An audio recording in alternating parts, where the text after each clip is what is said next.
Hello friends, എല്ലാവർക്കും magic മസാലയിലേക്ക് സ്വാഗതം. ഇന്ന് പഴംപൊരിയുടെ റെസിപ്പിയുമായിട്ടാണ് ഞാൻ വന്നിരിക്കുന്നത്. നല്ല പെർഫെക്റ്റ് ആയിട്ട് എങ്ങനെയാണ് പഴംപൊരി ഉണ്ടാക്കുന്നതെന്ന് നോക്കാം. വീഡിയോ ആദ്യമായിട്ടാണ് കാണുന്നതെന്നുണ്ടെങ്കിൽ ഒന്ന് സബ്സ്ക്രൈബ് ചെയ്തേക്കണേ.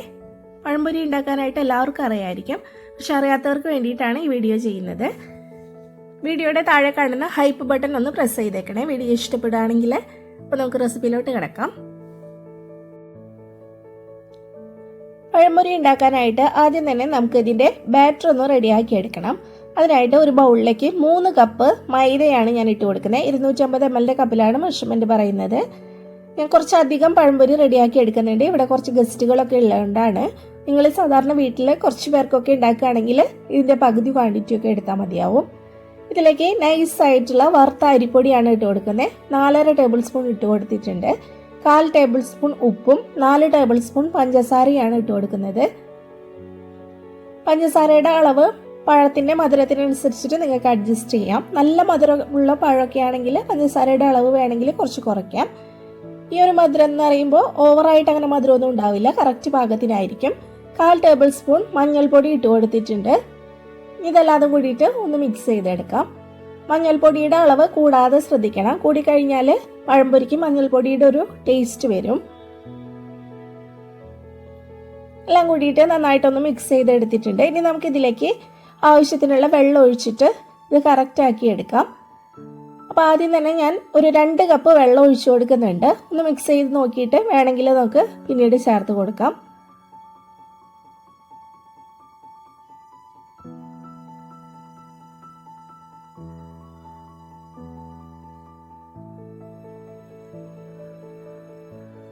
കുറച്ച് തിക്കായിട്ടാണ് ഇരിക്കുന്നത്. നമുക്ക് കുറച്ചുകൂടി വെള്ളം ഒഴിച്ചു കൊടുക്കണം. ബാറ്റർ അധികം ലൂസാവാനും പാടില്ല, അതുപോലെ തന്നെ അധികം തിക്കാവാനും പാടില്ല. ആ ഒരു കൺസിസ്റ്റൻസിയിൽ വേണം നമ്മൾ റെഡിയാക്കി എടുക്കാനായിട്ട്. ഇതിലേക്ക് ഒരു 1/4 കപ്പ് വെള്ളം കൂടി ഒഴിച്ചു കൊടുത്തിട്ടുണ്ട്.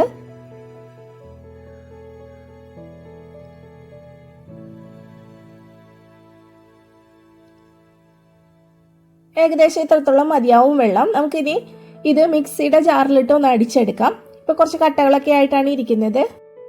മിക്സിയിൽ അടിച്ചെടുക്കുകയാണെങ്കിൽ നല്ല പെർഫെക്റ്റ് ആയിട്ട് ബാറ്റർ കിട്ടും. അപ്പോൾ ഈ കട്ടകളൊക്കെ ഒന്ന് അടിച്ചെടുക്കാം. അധിക സമയം മിക്സിയിലിട്ട് അടിക്കരുത്, അത് പ്രത്യേകം ശ്രദ്ധിക്കണം.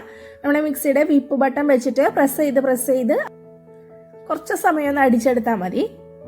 ബാറ്റർ റെഡി ആയിട്ട് കിട്ടിയിട്ടുണ്ട്. കണ്ടില്ലേ, ഈ ഒരു കൺസിസ്റ്റൻസിയിലാണ് നമ്മുടെ മാവ് വേണ്ടത്. എന്നാലാണ് പഴത്തിൽ കറക്റ്റായിട്ട് ഈ മാവ് കോട്ട് ചെയ്ത് എടുക്കാനായിട്ട് പറ്റുള്ളൂ. ഇങ്ങനെ സ്പൂൺ വെച്ചിട്ട് നോക്കുമ്പോൾ കണ്ടില്ലേ, സ്പൂണ് മാവ് ഇങ്ങനെ കോട്ടായിട്ട് ഇരിക്കുന്നുണ്ട്. ഈ ഒരു പരുവത്തിൽ വേണം നമ്മൾ റെഡിയാക്കി എടുക്കാൻ. ഇനി ഇത് റെസ്റ്റ് ചെയ്യാനായിട്ട് വെക്കുന്നുണ്ട്. ഞാനിപ്പോൾ 1 മണിക്കൂറാണ് ഇത് റെസ്റ്റ് ചെയ്യാനായിട്ട് വെക്കുന്നത്. നിങ്ങൾക്ക് അത്രയും സമയം വെക്കാനായിട്ട് സമയമില്ലെങ്കിൽ അരമണിക്കൂറെങ്കിലും മിനിമം വെക്കാനായിട്ട് ശ്രദ്ധിക്കുക. 1 മണിക്കൂറായിട്ടുണ്ട്. നമുക്ക് ആദ്യം തന്നെ എണ്ണയൊന്ന് ചൂടാവാനായിട്ട് വെച്ച് കൊടുക്കാം. ഞാൻ വെളിച്ചെണ്ണയാണ് എടുത്തിരിക്കുന്നത്.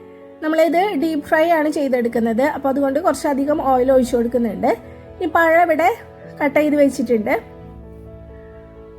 ഒരുപാട് പഴുത്ത പഴം എടുക്കരുത്, അതുപോലെ തന്നെ പഴുപ്പ് കുറഞ്ഞ പഴവും നമ്മൾ എടുക്കാനായിട്ട് പാടില്ല. കറക്റ്റ് പാകത്തിനുള്ള പഴമായിരിക്കണം പഴംപൊരി ഉണ്ടാക്കാനായിട്ട് എടുക്കേണ്ടത്. ഞാനൊരു പഴം 4 പീസായിട്ടാണ് കട്ട് ചെയ്തെടുത്തിരിക്കുന്നത്.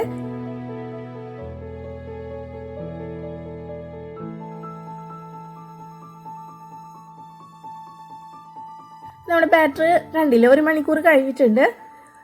ഇതൊന്നുകൂടി ഒന്ന് വിസ്ക് വെച്ചിട്ട് ഒന്ന് മിക്സ് ചെയ്തെടുക്കാം.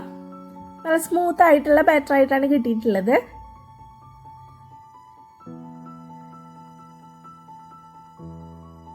ഇനി നമുക്ക് പഴം ഓരോന്നായിട്ട് എടുത്തിട്ട് ഇതിൽ ഡിപ്പ് ചെയ്തിട്ട് ചൂടായ എണ്ണയിലേക്ക് ഇട്ട് കൊടുക്കാം. എണ്ണ നന്നായിട്ട് ചൂടായി കഴിഞ്ഞാൽ ഒരു മീഡിയം ഫ്ലെയിമിലേക്ക് വെക്കുക.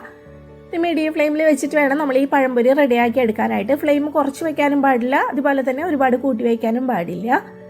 കുറച്ച് വെച്ച് കഴിഞ്ഞാൽ ഈ പഴംപൊരി എണ്ണ കുടിക്കും. അതുപോലെ തന്നെ കൂട്ടി വയ്ക്കുകയാണെങ്കിൽ ഇത് പെട്ടെന്ന് കളറ് ചേഞ്ച് ആയി പോവുകയും ചെയ്യും. ഓരോന്നായിട്ട് ബാറ്ററിലൊന്ന് ഡിപ്പ് ചെയ്തിട്ട് നമുക്ക് ഇട്ട് കൊടുക്കാം.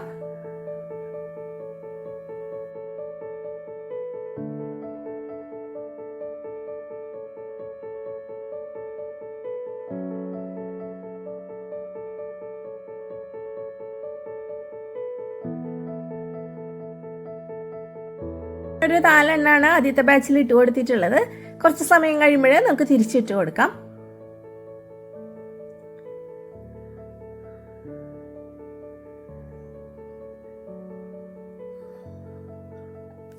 ഒരുപാട് സമയം അങ്ങനെ ഫ്രൈ ചെയ്തെടുക്കേണ്ട ആവശ്യമൊന്നുമില്ല. ഇത് ജസ്റ്റ് തിരിച്ചു മറിച്ചിട്ട് ഒരു 2 മിനിറ്റ് വീതം തിരിച്ചു മറിച്ചിട്ട് നന്നായിട്ടൊന്ന് ഫ്രൈ ചെയ്തെടുത്താൽ മതി. അപ്പോഴത്തേനും അകത്തെ പഴമൊക്കെ നന്നായിട്ട് കുക്കായി കിട്ടും.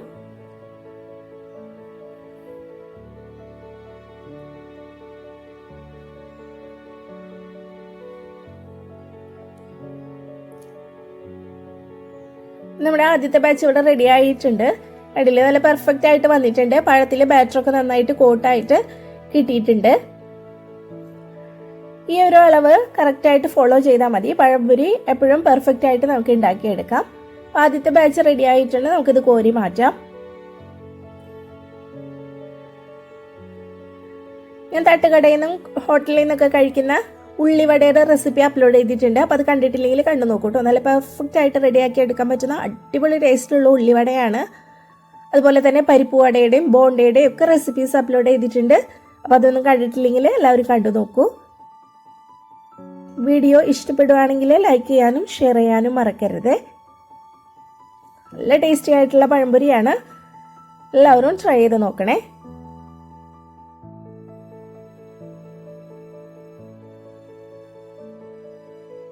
Thank you.